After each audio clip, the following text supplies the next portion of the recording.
जय श्री कृष्ण जी। 16 जुलाई 2026 को है कर्क संक्रांति, जो कि अपने आप में बहुत विशेष संक्रांति के रूप में जानी जाती है।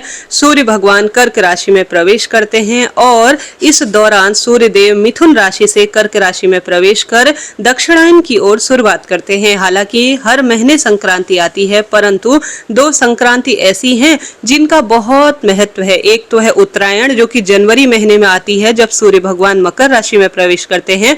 वहीं यह जुलाई महीने में आने वाली कर्क संक्रांति, जो कि दक्षिणायन रूप में जानी जाती है और देवी देवताओं के शयन काल का यह समय माना जाता है, जो कि अपने आप में दान पुण्य पूजा पाठ के लिए बहुत विशेष होता है। उत्तराखंड, हिमाचल और विशेष स्थानों पर इस दिन हरेला का पावन पर्व मनाया जाता है और उत्तराखंड में तो खास तौर पर नेपाल और जो हिमाचल प्रदेश है वहाँ 16 जुलाई से ही सावन महीने की शुरुआत मानी जाती है, जो कि अपने आप में अद्भुत है। तो कर्क संक्रांति का आप कैसे लाभ उठा सकते हैं, क्या करना है आपको, क्या नहीं, एक बार सुनिएगा। सबसे पहले पुण्य काल जान लीजिए, अर्थात दान पुण्य पूजा पाठ या कोई नया शुभ और श्रेष्ठ कार्य करना चाहते हैं, ग्रहों शांति के लिए यज्ञ हवन करना चाहते हैं, पितरों के निमित्त तर्पण या जलदान इत्यादि करना चाहते हैं तो पुण्य काल का लाभ उठाएं। सूर्य भगवान कर्क राशि में प्रवेश करेंगे 12:27 के आसपास में दोपहर में। ऐसे में दोपहर 12:27 से शाम 7:21 के आसपास करीब करीब बहुत श्रेष्ठ पुण्य काल का समय है, जो कि भाग्य बदलने के लिए है। इसके साथ साथ एक महापुण्य काल समय भी है, जिस समय किया गया कोई भी सत्कर्म बहुत विशेष हो जाता है। वह है शाम को 5:03 से शाम 7:21 के आसपास। ऐसे में इन तिथि का लाभ उठाएं, इन पुण्य काल के समय का लाभ उठाएं और भाग्य की रेखाओं को प्रबल करें।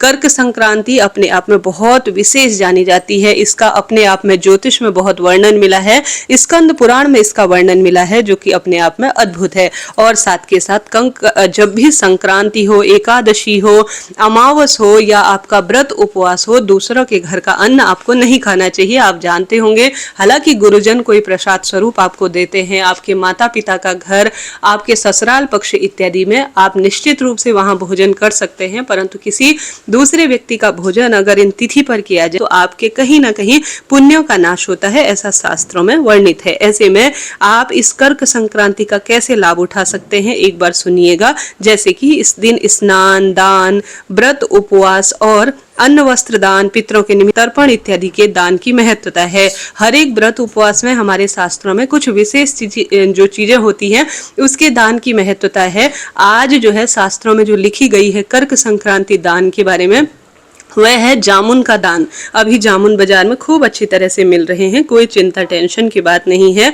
और जामुन जो कि अपने आप में सर्वश्रेष्ठ होते हैं, पितृदोष मुक्ति के लिए भी नहीं जाना जाता है, शनि से भी इनका संबंध होता है। ऐसे में जामुन आप सभी जो महादेव के शिवलिंग पर जल अर्पित करेंगे ना, और इस बार जो कर्क संक्रांति है वह गुरुवार के दिन हो रही है, तो इसका बहुत अधिक विशेष महत्व हो गया है। पंचांग में इसे अश्लेषा नक्षत्र के रूप में भी लिखा गया है, जो कि अपने आप में अद्भुत है। तो जल्दी इस दिन गंगा जल मिश्रित जल से आप स्नान करें। ऐसा न कर पाए तो आप घर पर ही जो है, जैसे नदी में आप स्नान की महत्वता है, ऐसा न कर पाए तो घर पर ही तुलसी की लकड़ी गंगा जल मिश्रित जल से हर हर गंगे नमामि गंगे, ओम नमो भगवते वासुदेवाय, हर हर महादेव के जयकारे लगाते हुए स्नान करें। पीतांबर वस्त्र धारण करें, द्वार पर दीप दान करें, तुलसी पूजा और जो है केले वृक्ष की पूजा जैसे कि बहुत विशेष मानी जाएगी, गुरुवार का दिन है, और पीपल पूजा बहुत विशेष मानी जाएगी। तो सरल विधि से इस तरह से अपने कार्य और अपने दिनों की जो दिन की जो शुरुआत है वह आपको करनी चाहिए। इस दिन जैसे कि कर्क संक्रांति पर जामुन की बहुत महत्वता है। आप शिवलिंग पर जल का जो लोटा लेंगे, गुरुवार का दिन है, उसमें चने की दाल जरूर से डालें, इससे गुरु ग्रह मजबूत होता है। चंदन जरूर से प्रयोग करें, पीला पुष्प जरूर से प्रयोग करें। साथ के साथ उसी जल के लोटे में आप जामुन जरूर से डालें। जामुन के अर्घ के दान की महत्वता है। जल के लोटे में इन चीजों को डालकर शिवलिंग पर समर्पित करें, या साधारण सरल तरीके से हर हर महादेव श्री शिवाय नमस्तुभ्यम कहते हुए घर के मंदिर में या महादेव के मंदिर में जाकर जामुन का भोग महादेव को समर्पित करें। बाद में उसे पंडित जी को आप दान में दे देते हैं या गरीब गुरपों को दान दे देते हैं। जैसे कहा जाता है दरिद्र नारायण स्वरूप में, न जाने महादेव श्री नारायण किस स्वरूप में किस व्यक्ति के भीतर वास कर रहे हो, कोई नहीं जानता। ऐसे में जो भी व्यक्ति मिले भगवान को भोग प्रसाद समर्पित कर आप उसे खाने को इसे दान दे सकते हैं। इसके बहुत लाभ है। इसके साथ श्री नारायण की पूजा में भी भोग स्वरूप तुलसी पत्ता रखकर आज जामुन का भोग लगाना चाहिए। प्रसाद स्वरूप ग्रहण कर इसे भी दान करने की बहुत महत्वता कही गई है। साथ के साथ सूर्य संक्रांति है, सूर्य भगवान राशि परिवर्तन करेंगे। सूर्य भगवान को भी जो जल चढ़ाएंगे ना, उसमें भी आप लाल चंदन, लाल पुष्प का प्रयोग कर जामुन, जो कि मैंने विशेष तौर पर बताया आपको, सूर्य भगवान को भी जल के लोटे में चढ़ाकर आप जरूर से अर्घ दीजिएगा। इस दिन गीता जी का 7वां अध्याय श्रवण करने की बहुत महत्वता है। मैं हर बार अपलोड करती हूँ। पितृदोष मुक्ति के लिए यह कार्य बहुत विशेष माना जाता है। अपने घर पर ही जल के लोटे में काला तिल, जौ, कुशा, तुलसी का पत्ता रखकर सर्व पितृ देवाय नमो नमः कहते हुए साधारण सरल तरीके से दक्षिण दिशा की ओर मुख करते हुए जल आप जरूर से ही चढ़ाएं। साथ के साथ अगर गीता जी का 7वां अध्याय इन सामग्री के साथ अगर आप एक स्थान पर बैठते हैं, जल के लोटे में इन चीजों को रखकर आप पितृ देवताओं का ध्यान करते हुए लंबी बत्ती का दीपक काला तिल डालकर दीप दान रूप में प्रयोग कर गीता जी का 7वां अध्याय श्रवण करते हैं, स्वयं से पढ़ते हैं, बाद में इस जल के लोटे को दक्षिण दिशा की ओर मुख करते हुए जलदान कर देते हैं, तो यह बहुत बड़ा विशेष काम माना जाता है। इसका वर्णन स्कंद पुराण में भी वर्णित है। तो आप अपनी इच्छा अनुसार कोई ना कोई श्रेष्ठ कर्म करें। इस दिन किया गया सत्कर्म किसी न किसी स्वरूप में लाभ देता है। इस दिन पान पकवान के रूप में, जैसे कि उत्तराखंड इत्यादि में हरेला का पर्व मनाया जाता है, तो खीर पूड़ी बनाई जाती है। घर घर में पान पकवान बनाए जाते हैं अपनी क्षमता शक्ति सामर्थ्य अनुसार। भगवान जी को जो सप्त धान्य बोए जाते हैं करीब 9 या 10 दिन पहले अपनी इच्छा अनुसार सामर्थ्य अनुसार उन्हें भगवान जी को समर्पित किया जाता है शिव गौरी को। और 16 तारीख से ही उत्तराखंड और नेपाल और हिमाचल में सावन की शुरुआत भी मानी जाती है। इसलिए इस दिन बहुत विशेष महत्वता है, बहुत अधिक लाभ इस दिन का उठाना चाहिए।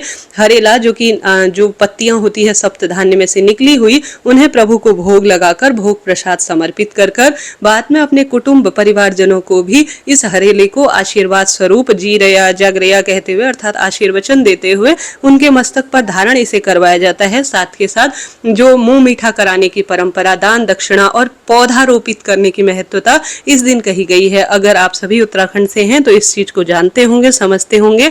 नहीं भी है तो इस दिन से सावन शुरू हो ही जाता है, बरसात का आगमन हो ही रहा होता है। पितृदोष की मुक्ति के लिए, शारीरिक मानसिक आर्थिक कष्ट बंधनों की मुक्ति के लिए हर व्यक्ति को बेलपत्र का पौधा सावन में लगाना चाहिए। और भी जैसे समी का पौधा, बड़, पीपल, बेलपत्र, जो आपसे हो पाए जिस भी स्वरूप में आप पेड़ पौधे लगाने का प्रयत्न करें। यह सबसे श्रेष्ठ कार्य होता है और सबसे प्रत्यक्ष इसका वर्णन मिलता है। उत्तराखंड में तो इस दिन छुट्टी होती है पौधारोपण के लिए, इतनी महत्वता है। पौधारोपण जैसे बेलपत्र है, शुभ वृक्ष होते हैं, कोई भी दिव्य फल या कोई भी जो है आप रोपित करते हैं तो उसकी पत्ती या फूल या फल जो भी व्यक्ति, अन्य व्यक्ति भी आपके द्वारा लगाई गई चीजों का प्रयोग करता है और दान में उन चीजों को भगवान को समर्पित करता है या किसी न किसी स्वरूप में प्रयोग में लेता है, तो यह महापुण्य काल है। और महापुण्य काल में वृक्ष रोपण करना और जामुन का दान करना, दीप दान करना, अन्न वस्त्र दान करना, भगवान जी की विशेष श्रृंगार करना, ब्राह्मण भोज कराना, अपनी तरफ से कोई ना कोई श्रेष्ठ कार्य करना, जीवन में हर कार्य की श्रेष्ठता के लिए जाना जाता है। गुरुवार का दिन है, गौ माता को हरा चारा, पीले चने की दाल, गुड़ इत्यादि का भी आप सेवन कराते हैं, तो इससे भी शारीरिक मानसिक आर्थिक कष्ट बंधनों से मुक्ति मिलती है और खूब खूब लाभ होता है। तो आप इस हरेला पर्व कर्क संक्रांति का सूर्य राशि परिवर्तन का लाभ उठाएं और भाग्य की रेखाओं को प्रबल करे। अब भगवान जी के शयन काल का समय आरंभ हो चुका होता है, यह दक्षिणायन का समय होता है। ऐसे में अब शुभ और नए कार्य बंद हो जाते हैं और यह 4 महीने जो है आध्यात्मिक मार्ग को प्रशस्त करने, प्रभु प्रेम प्राप्त करने के लिए हमारे वेद शास्त्रों में कहा गया है। तो इस तरह से मैंने आपको कोशिश की कि हर एक चीज आपको बता सकूं। कोई भी प्रश्न हो तो आप पूछ सकते हैं, आपका अपना चैनल है। आप चाहें तो इस दिन व्रत कर सकते हैं, व्रत नहीं भी कर पाते हैं तो शाम को आप एक समय का भोजन ग्रहण कर सकते हैं, कोई दिक्कत की बात है नहीं। अभी के लिए इतना ही। जय श्री कृष्ण, राधे राधे।